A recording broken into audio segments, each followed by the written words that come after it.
Nós vamos conversar agora com o advogado, com o doutor Nery Perim, especialista em direito agrário. Doutor Perim, muito boa tarde, muito obrigado por o senhor ter aceito o nosso convite. E no momento que a gente está falando com o senhor, a gente acaba de saber essas notícias dessas novas invasões promovidas pelo MST.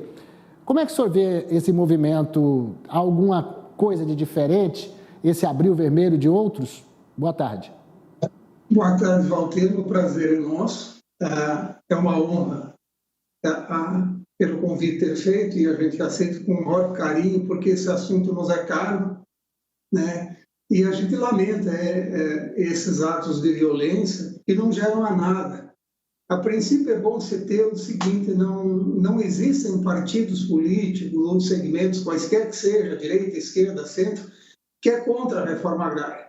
Se nós entrarmos agora a fazer qualquer pesquisa no Google, nós vamos verificar que vários partidos, entidades, enfim, se arrogam ter feito o maior projeto de reforma agrária no país. Ou seja, desde o Estatuto da Terra de 64 para frente, quem veio no comando do país veio sustentando uma intenção de fazer uma reforma agrária. Eu acho que essas invasões elas são inoportunas, porque a própria Lei 8629, Valteiro, diz no seu artigo 2º e parágrafo 6º e 7º, que as áreas invadidas elas não podem ser objeto de reforma agrária. Então, a invasão de determinadas áreas, movimentos sociais, eles acabam afastando dessas áreas uma possível reforma agrária, uma desapropriação. Na verdade, toda ação gera uma reação. Então, o que nós estamos vendo agora é mais atos de violência, quer dizer, esse terror, essa insegurança que acontece no meio rural hoje, que devia estar atento a preço, a custo de produção, outras pautas, tem que se defender de invasão e muitas vezes em terras produtivas. A gente percebe, doutor Perim, que essa foi uma ação amplamente divulgada e com antecedência, né? A CNA chegou a entrar no Supremo no sentido de, com uma cautelar, pedir ao tribunal que monitorasse, por meio dos instrumentos que tem, a própria Polícia Federal, o anúncio de que iria se invadir terras, fazendas e até mesmo a unidade de pesquisa da Embrapa. Houve alguma demora? Como é que o senhor vê esses anúncios antecipados de invasão? É crime? Anúncio é um crime, evidentemente. Assim, é um crime. A violência gera violência. Nós estamos num Estado democrático de direito e as instituições elas estão aí para serem preservadas. E a própria propriedade, por exemplo, ela está garantida no artigo 5º, inciso 22 da Constituição Federal. E não é nem um pouquinho, vamos usar assim, é antagônica você invadir uma propriedade para se arvorar a ter direito à propriedade. Então, a CNA fez bem, fez uma peça que nós examinamos muito bem adequada. Aliás, isso já havia sido deferido lá por ocasião da ação direta de inconstitucionalidade que o Partido dos Trabalhadores entrou em 2002, que é a DIN 2213, que já havia uma cautelar deferida pelo STF, e muito provavelmente os ministros do Supremo Tribunal Federal vão manter aquela linha de conduta e deferir uma ordem nesse sentido. Mas o que nós somos contra é essa anunciada invasão para forçar uma reforma agrária, sabendo que o governo eleito agora, em exercício, tem um plano de reforma agrária que é notório. Quer dizer, o presidente do MST viaja com o presidente do país, hoje está na comitiva numa visita à China. Quer dizer, não tem, vamos assim, elementos de convicção e para chegar a esse ponto, até porque qualquer coação para forçar uma política de reforma agrária não se justifica, até porque, apesar do MST ter dado os números em relação à propriedade, o Brasil hoje ocupa com a agricultura pecuária pouco menos de 30% das áreas com capacidade, então temos mais 70% de áreas passíveis de ser desapropriadas em um projeto de reforma agrária. E não se diga que não exista reforma agrária, nós temos 9.427 assentamentos em mais de 2.000 municípios, então ela existe, ela está acontecendo. E também, Valteiro, nós não podemos pensar numa reforma agrária sem ser estruturada e planejada, com antecedência, com calma. Nós precisamos de assistência técnica, assistência financeira, quer dizer, nós precisamos tornar áreas que não são produtivas improdutivas, e para isso precisa ter muito planejamento, não pode ser assodadamente feito em razão de uma pressão. E outra coisa, eu não sei se o senhor também vai concordar, nós tivemos aí, nesses últimos 4 anos, aí, a distribuição de 450 mil títulos de terras para quem estava em assentamentos ou eram poceiros, mas não tinha o título da terra, agora tem. Essas pessoas, elas precisam de assistência para poder produzir e elas são acompanhadas de perto. A gente está vendo também situações na Amazônia em que está havendo confisco de gado, ameaça para quem não fez aí, que está irregular dentro da questão ambiental. Mas será que não tinha que cuidar desses que estão já assentados e que não têm condição e criar aí e já tem isso, parece que no INCRA, um cadastro de pessoas que querem ter terra e elas entram numa fila? Não seria por aí o caminho correto? Claro, Walter. Primeiro, se tem que falar em reforma agrária, não é simplesmente entregar um título de uma propriedade, enfim, e deixar a pessoa jogada lá. Tem que ter um planejamento. Por isso que não pode ser feito da forma como o MST está propondo. Na pressão tem que ser um planejamento muito bem executado, de assistência técnica, de assistência financeira, de não fazer um assentamento e gerar um monte de pessoas em lugares, assim, despejar pessoas em determinados lugares e deixarem à sorte. Então, precisa, sim, cuidar das que já estão assentadas, evidentemente, com planejamentos, com políticas públicas agrárias para isso, né? E, evidentemente, que a gente não contempla e não se admite, por exemplo, esses argumentos do MST. Até porque eu quero tocar nesse ponto, o presidente do MST está no mesmo avião que o presidente da República hoje.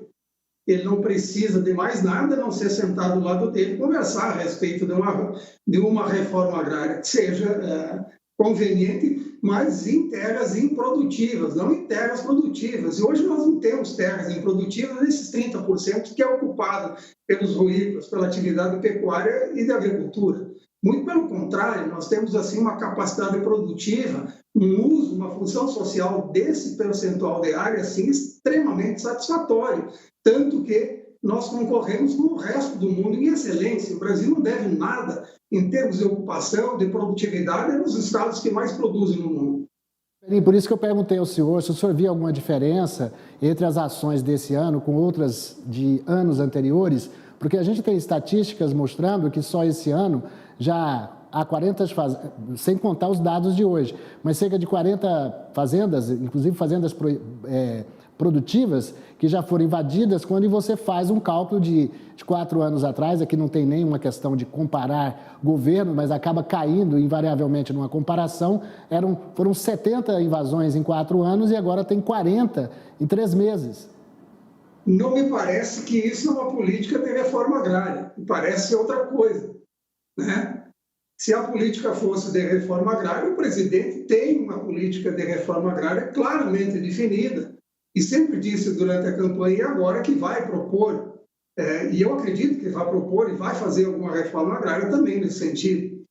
Mas, com certeza, esse número e essa forma de proceder, vamos dizer assim, causar um terror, causar uma insegurança jurídica, e esses atos sempre são praticados com violência, na calada da noite, quer dizer, é uma surpresa, diminuindo ou inviabilizando a defesa das pessoas, quer dizer, com agressão patrimonial, física, aos animais, quer dizer, com certeza não se trata de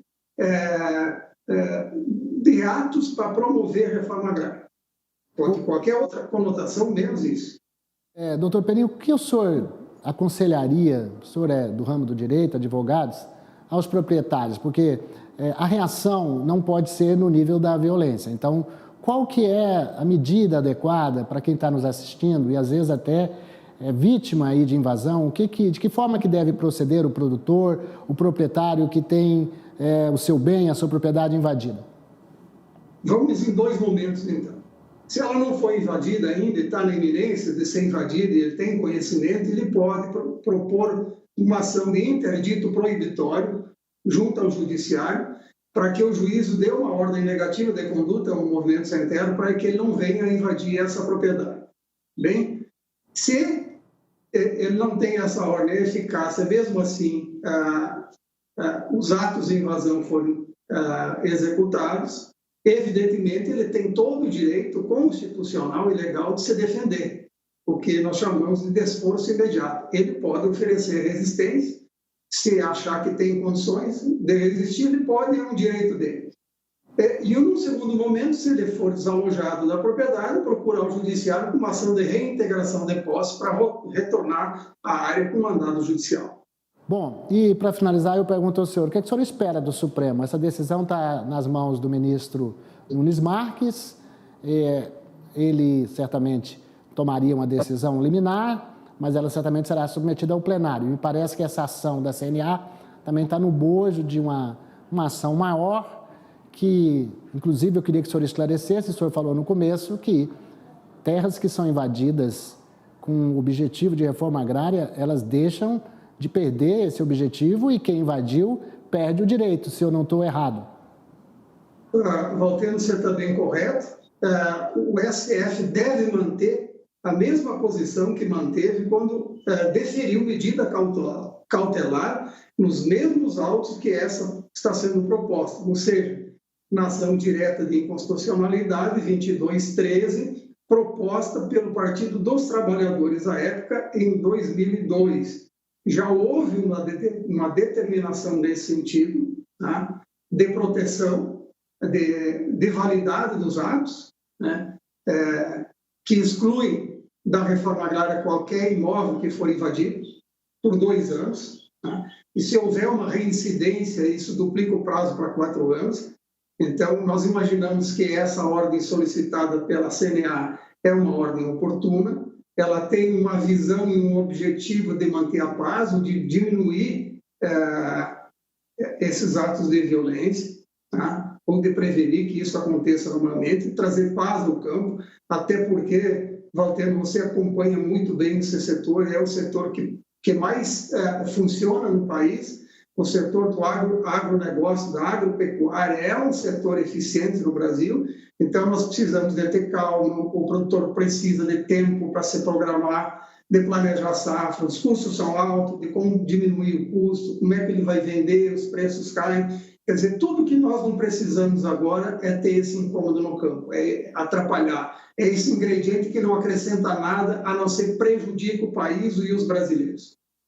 Vamos esperar que todo mundo tenha juízo e as instituições, né, a Justiça, a Polícia, o Ministério Público atuem. A gente começou essa entrevista com o senhor com o VT mostrando a violência que sofreram aqueles trabalhadores rurais há 27 anos, na luta legítima pela terra, mas não justifica você utilizar também métodos de violência para fazer valer os seus direitos. Eu queria agradecer imensamente o senhor, doutor Perim, pela entrevista aqui no nosso AgroTarde e muito obrigado, viu? Eu que agradeço, o prazer foi nosso, Valteno. Até outra oportunidade. Obrigado.